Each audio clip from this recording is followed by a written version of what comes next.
Monk ভাত, monk ভাত, monk ভাত, মাংক ভাত, এই একটা জুটেছে ফেসবুকে। মাংক ভাত বাবাই, মানে বাবাইয়ের বাবাই। মানে কি বলবো এগুলোকে, মানে কিছু বলার নেই। আমার মেয়ে, সেও বলতে পারে মাংস ভাত। আর এই একদমই মানে কি বলবো, নেকু মামনি কিনা বলছে মাংক ভাত। এটা কোনো কথা? জীবনে ছোট থেকে বড় হয়েছি, মাংসটাকে মাংস বলেছি। হ্যাঁ, খুব সম্ভবত বাচ্চারা যেরকম বলে মাংস, হ্যাঁ এটুকুনি বলতে পারে, কিন্তু মাংক ভাত এটা কোনো কথা ভাই? জানি না যেটা কোনো কথা কি না।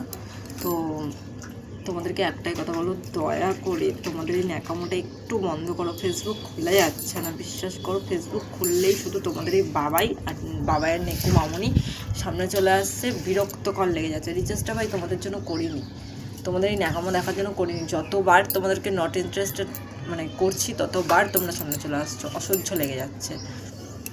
এতে করে বাচ্চারাও তো ফোনটা দেখে না, তো বিরক্ত, ফেড আপ হয়ে গেছি।